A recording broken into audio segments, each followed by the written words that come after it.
Assalamualaikum warahmatullahi wabarakatuh. Perkenalkan, nama saya Yulia Pratiwi dengan NIM 2104296. Pada pertemuan kali ini saya akan mempresentasikan mengenai kasus advokasi kebijakan dalam mata kuliah komunikasi dan advokasi kebijakan yang diampu oleh dosen Bapak Dr. Randus Karjini Datuk Maani MSI. Kasus yang pertama yaitu jejaring aktor dalam upaya perubahan kebijakan, kasus advokasi kebijakan dalam menolak izin lingkungan pengolahan limbah berbahaya dan beracun. Salah satu aspek penting keberhasilan dan kegagalan dalam sebuah advokasi adalah jaringan pendukung sebuah koalisi yang terbentuk dalam advokasi kebijakan. Pada kasus pertama ini, saya mengambil dari penelitian yang bertujuan untuk menganalisis bagaimana peran gerakan perempuan Lakardowo Mandiri yang menggunakan sumber daya jaringan yang ada dalam menolak kebijakan izin lingkungan pengolahan limbah bahan berbahaya dan beracun yang diberikan oleh pemerintahan Kabupaten Mojokerto kepada perusahaan PT Putra Restu Ibu Abadi di Desa Lakardowo, Kecamatan Jetis, Kabupaten Mojokerto. Dari keseluruhan penggunaan sumber daya jaringan yang ada, perubahan kebijakan yang diinginkan oleh kelompok tersebut masih belum membuahkan hasil yang positif pada pihak yang mendasarkan perubahan tersebut. Kalau dilihat dari keterangan latar belakang kasus tersebut, kemungkinan dalam advokasi kebijakan ini menggunakan advokasi kebijakan per kelompok.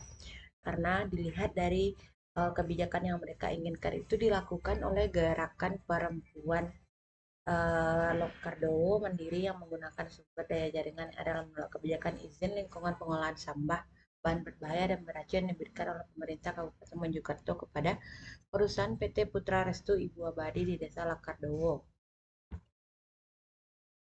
Dalam kasus ini juga menggunakan aktor networking teori yang dalam advokasi kebijakan dimaknai sebagai jaringan yang merupakan elemen penting dan tidak terpisahkan yang ada dalam sebuah advokasi kebijakan. Peran jaringan ini dalam advokasi kebijakan dapat membantu sebuah koalisi yang terbentuk untuk saling mengisi keterbatasan yang ada dalam setiap anggota koalisi. Salah satu pendekatan untuk melihat dalam analisis sebuah peran aktor dalam satu isu perdebatan tertentu bisa menggunakan aktor networking teori sebagai pisau analisnya. Mengacu pada pengertian sosiolog seperti Bruno Latour pada tahun 2015, menjelaskan aktor networking teori tersebut bukan bagian dari agen makro ataupun mikro, tetapi proses sosial yang memutar entitas-entitas. Maka dari itu, fokus utamanya adalah pada jaringan atau networking. Berikutnya adalah penjelasan lebih rinci mengenai aktor networking teori sendiri. Bukan merupakan teori sosial, tapi lebih pada teori mengenai ruang yang cair yang bergerak pada koalisi dan situasi modern. Kasus yang kedua adalah advokasi kebijakan ketenagakerjaan. Dalam studi kasus IDF SOI Indonesia, terdapat banyak sekali permasalahan ketenagakerjaan di Kabupaten Bojonegoro. Hal ini dikarenakan ketiadaan peraturan yang mengakomodir tentang penyelenggaraan ketenagakerjaan bagi masyarakat pekerja. Melihat permasalahan-permasalahan yang ada, IDFOS Indonesia berupaya melakukan suatu advokasi kebijakan ketenagakerjaan yang diawali dengan riset ketenagakerjaan. Dilihat dari latar belakang kasus yang dihadapi, advokasi kebijakan ini menggunakan advokasi kebijakan organisasi karena pusat masalahnya ada di kebijakan ketenagakerjaan dan yang melakukan advokasi adalah organisasi IDFOS Indonesia. Analisis dan mendeskripsikan tentang advokasi kebijakan ketenagakerjaan studi kasus IDFOS Indonesia dengan menggunakan teori advokasi terpadu yang dikemukakan oleh Rum Topatimasang yang terdiri dari 11 variabel pokok, yaitu pertama membentuk lingkaran inti, memilih isu strategis, merancang sasaran dan strategi, mengolah data, mengemas informasi, menggalang sekutu dan pendukung, mengajukan rancang tanding, mempengaruhi pembuat kebijakan, membentuk pendapat umum, membangun basis gerakan, memantau dan menilai program, dan yang terakhir adalah evaluasi dan menentukan tindak lebih lanjut program.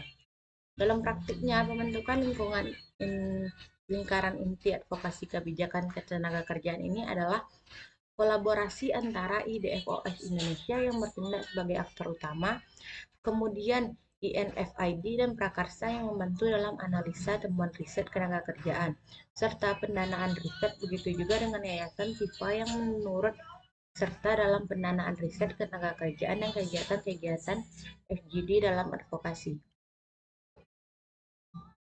Kasus yang ketiga yaitu kebijakan advokasi terhadap perempuan dan anak berbasis perlindungan korban kekerasan. Dalam penelitian ini, bertujuan untuk membahas kebijakan advokasi terhadap perempuan dan anak sesuai dengan prinsip-prinsip perlindungan terhadap korban kekerasan. Tujuan lainnya adalah kebijakan perlindungan korban kekerasan terhadap perempuan dan anak di masa mendatang. Metode pendekatan yang digunakan dalam ujian ini adalah pendekatan yuridis sosiologis. Dilihat dari latar belakang kasus tersebut, kemungkinan dalam advokasi kebijakan ini menggunakan sistem advokasi kebijakan organisasi dan kelompok, karena terutama dari kebijakan ini yaitu adalah Jaringan Perlindungan Perempuan dan Anak atau GPPA. Merupakan lembaga non-struktural yang bertugas membantu bupati dalam memberikan pelayanan guna perlindungan perempuan dan anak. Selanjutnya yang ikut serta dalam aktor utama kebijakan advokasi tersebut adalah Seruni, yang merupakan pusat layanan terpadu penghapusan kekerasan terhadap perempuan dan anak berbasis gender di Kota Semarang. Berbicara mengenai kebijakan advokasi terhadap perempuan dan anak korban kekerasan, berarti kita berbicara mengenai politik kriminal dalam arti luas, di mana menurut Sudarto merupakan fungsi dari aparatur penegak hukum, termasuk di dalamnya cara kerja pengadilan dan polisi, serta keseluruhan kebijakan dilakukan melalui perundang-undangan dan badan-badan resmi yang bertujuan untuk menegakkan norma-norma sentral dalam masyarakat dalam menanggulangi kejahatan. Kebijakan advokasi terhadap perempuan dan anak berbasis perlindungan korban kekerasan diwujudkan pemerintah melalui perumusan kebijakan tentang penghapusan kekerasan dalam rumah tangga, penyelenggaraan komunikasi, informasi, dan edukasi tentang kekerasan dalam rumah tangga, penyelenggaraan sosialisasi dan advokasi tentang kekerasan dalam rumah tangga, serta menyelenggarakan pendidikan dan pelatihan sensitif gender dan isu kekerasan dalam rumah tangga. Kebijakan advokasi perlindungan korban kekerasan terhadap perempuan dan anak di masa datang dapat dilakukan melalui dua model pelayanan. Yang pertama yaitu model hak-hak prosedural yang menekankan kemungkinan korban untuk memainkan peranan aktif dalam proses kriminal atau di dalam jalannya proses peradilan. Kedua yaitu model pelayanan atau service model yang menekankan perlunya diciptakan standar-standar baku bagi pembinaan korban kejahatan yang dapat digunakan oleh polisi. Mungkin hanya itu presentasi dari saya. Sekian, terima kasih. Assalamualaikum warahmatullahi wabarakatuh.